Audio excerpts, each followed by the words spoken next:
Compare pa ni Tulfo si Leni, walang ibang ginawa yung araw-araw sinisiraan si Digong. Pumunta pa ng ibang bansa, siniraan ng Pinas. Betrayal yung ginawa ni Leni. Pero bakit po kinakailangan gumawa ng kakasuhan siya ni Tatay Digong, di ba? Ginagalang ni Tatay Digong yung milyong bumoto kay Leni. Body Buds, walang katuturan si Tulfo, napakaiyakin. Correct. Hindi, tsaka tignan nyo si Robin Hood, nag-iingay siya, pero ano yung iniingay niya? Eto pa malupit, di ba kaya siya pumalag si Tulfo?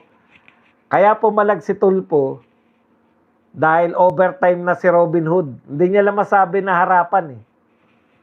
Ano pong ginawa ni Robin? Overtime na, kaya pumalag si Tulfo, di ba? Oh, tsaka pa lang siya nagsimula magtanong. Tawa ako na tawa, loko talaga to si Robin Hood eh. Tinigil ba ni Robin yung pagtatanong niya? Wala siyang pakialam. Kahit magalit kayo, bakit? Kaya nyo ba akong palagan?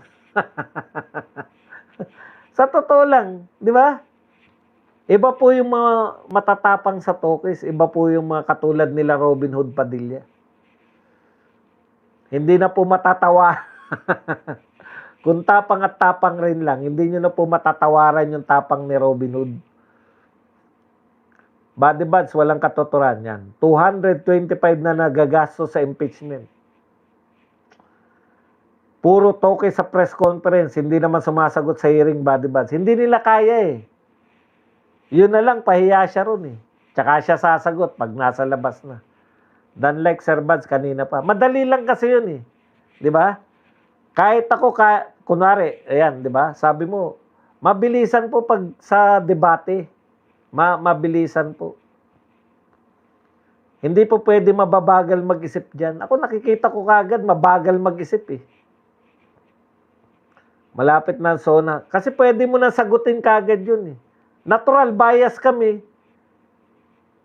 Prosecutor kami. Bias kami sa prosecutor. Kahit na po mag-ruling yung chair, tapos ka nang magsalita. Sabi nga ni Pia Cayetano, you cannot unhear what you heard. You cannot unsee what you see.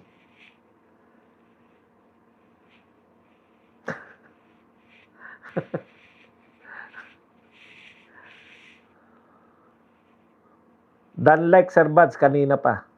Malapit na ang SONA kaya minamadali, ubusin ng mga politikong kontra-admin, magkakabigayan na naman ng budget.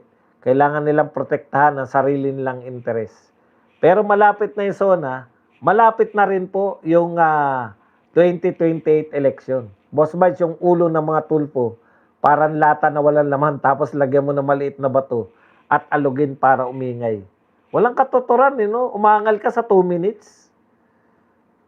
Nakakatawa.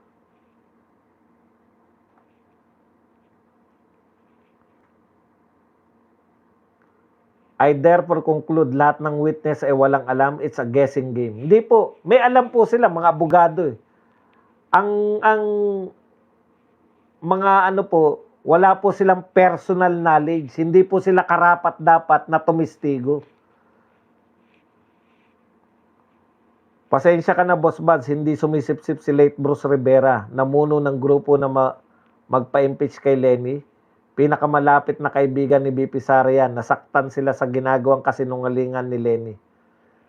Hindi ko po kilala kung sino man yun, Bruce Rivera.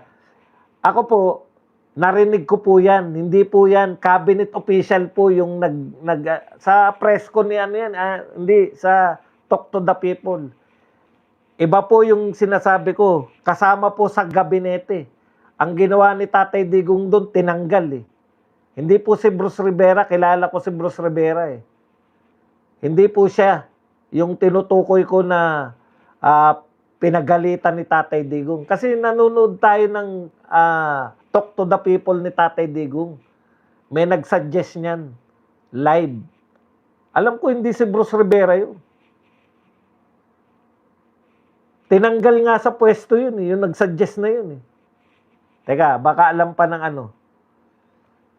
Baka alam pa ng sino ang cabinet official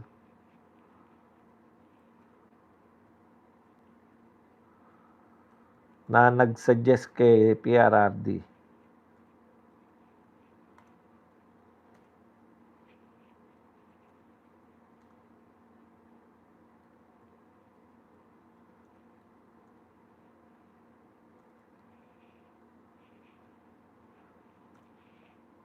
Yan.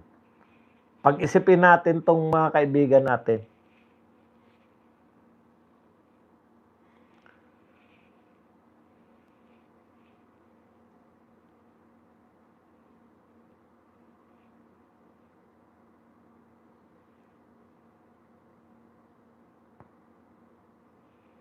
O, eto yung sinabi ni ano eh. O, eto po.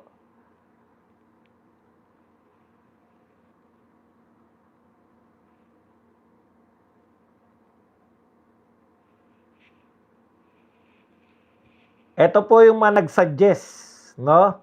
Kay Tatay Digong na ipa-impeach si BP Sara. Si Jose Calida na nagsabi noong Marso 2017 matapos magpadala si Robredo ng video message sa United Nations na pumupuna sa war on drugs. Tinawag ito ni Calida na isang treasonous act at sinabing handang magpahiram ng legal na tulong ang kanyang opisina para sa anumang hakbang na i-impeach ang dating Vice Presidente. Ito naman si Pantaleon Alvarez, siya ang pinuno sa Kongreso na seryosong nag-aaral at nagbanta na magpapasimula ng impeachment complaint laban kay Robredo dahil sa umano'y betrayal of public trust. Ito pa isa, PACC Commissioner Manuelito Luna. Binalaan niya rin si Robredo ng impeachment matapos nitong suportahan ang resolution ng UN Human Rights Council. Pero anong sagot ni Tatay Digong? Ito po ang famous na sagot ni Tatay Digong. Guys, lay off. Let's stop it. Yan po ang ginawa ni Tatay Digong. Yan po ay speech niya. Tigilan nyo si Leni Robredo. Hindi natin siya sasampa ng impeachment. At dahil siya po, pag nagbitaw ng salita si Tatay Digong, sinusunod. Si BBM, nagsabi rin yan, wag impeach si BP Sara, walang sumunod. Kasi alam nila, di ba? Iba yung sinasabi sa ginagawa eh. Ang galing ng abogado ng defense, Sir Bads. May pa-smile kapag napapaamin ng witness. Kumpleto eh. Sanay sa korte. Di ba? Tsaka yung asaran yun eh. Alam niyo yung nang-aasar sila eh. Yung mga simpleng ngiti na yun. Inaasar na, may pang-aasar na yun. Sa tingin nyo po, sino yung dapat unahin sa kulungan sa 2028? Yung mga magnanakaw, dapat ang unahin.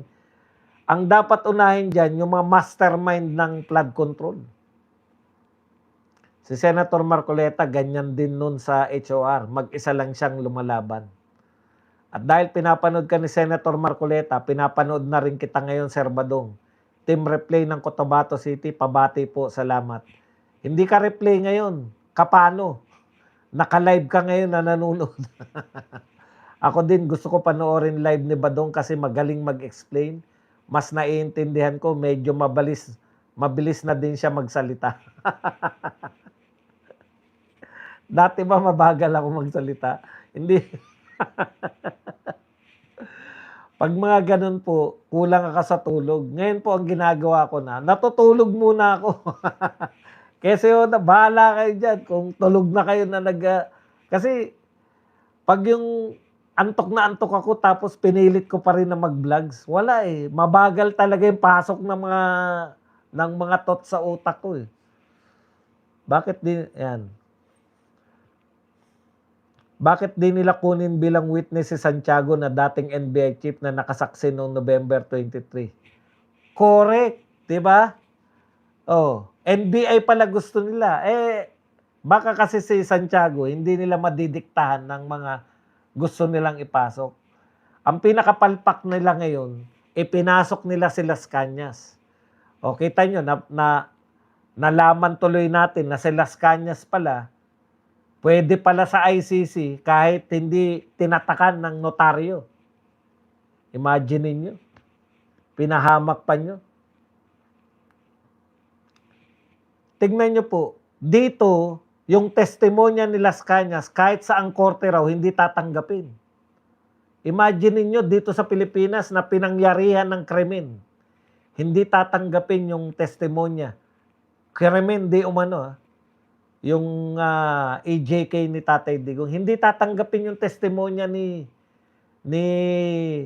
Las Cañas dahil walang pirma walang notaryo. Tapos sa ICC tatanggapin? Puta, anong klaseng korte yan? Di sila titigil hanggat di nila natatanggal si Sara at si Baste dahil alam nila malakas din si Baste.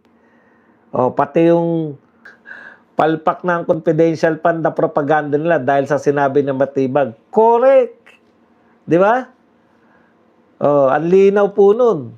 Confidential, hindi pwedeng top secret. Di ba? Yun yung termino eh. Confidential is top secret. Kahit pa isabpi na yan, kukwestiyonin pa rin yan na may hawak ng confidential. Kaya, yari po yung mga taga-COA na nagbigay sa ano eh. Pag naging presidente na po si BP Sara, ang una mayayari niyan, yung mga taga-COA. Hindi pa korte yun, ang hingilan ng kopya, puta, bigay agad eh. Palpak na. Sa flood control ka mag-ingay, tulfok. Sa lahat ng investigador, talagang susunod sila kay Tatay Digong kasi 88% trust rating. Sino na naman ang susunod sa negative 27?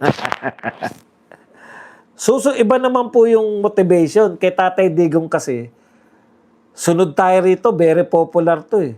Pag kinalaban natin to, magagaya tayo sa mga dilawan. Di ba? Sunod tayo rito dahil 90% to eh. Si Tatay Digong, 90%. Mahigit. Dito, iba naman yung motivation nila. Sumunod tayo kasi makakasuhan tayo. Pag kumunta tayo, may kaso tayo. Bakit binalikan si Las Cañas? Is that irrelevant to the impeachment? 2022 to 2027 lang concern sa impeachment and not before BP Sara was not BP. Kaya po nila sinisingit, wala silang ebidensya. Ngayon, para kunwari may ebidensya sila, may pattern silang sinasabi, di ba?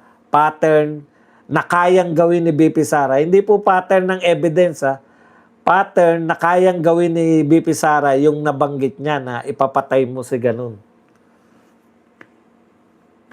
Tahimik ang Malacanang ngayon sa ICC, pati si Trillanes at yung NPA na si Conti natakot siguro kay Trump. Alam nyo, ito sa totoo wala akong kabilib-bilib dito eh. Si Rubio mismo, yung pumunta rito na si Rubio, siya mismo yung nagsabi na nag-warning sa kanyang mga kaalyado.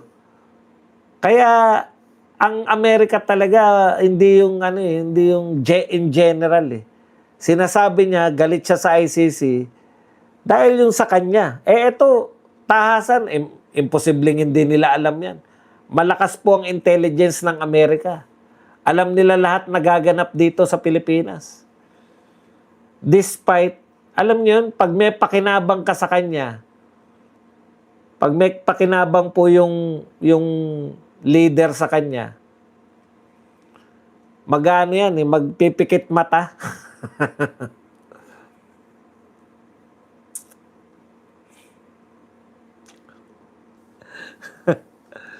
Labor aid. Sir Bad, si Bam Aquino, pagkakataon ng imbestigahan ang mga patay sa tatay niya. Pwede kaya opinion ko? Salamat. Hindi niya tatay si Ninoy. Si Ninoy ba yung sinasabi mo? Pamangkin siya ni Ninoy. Chewing niya yun.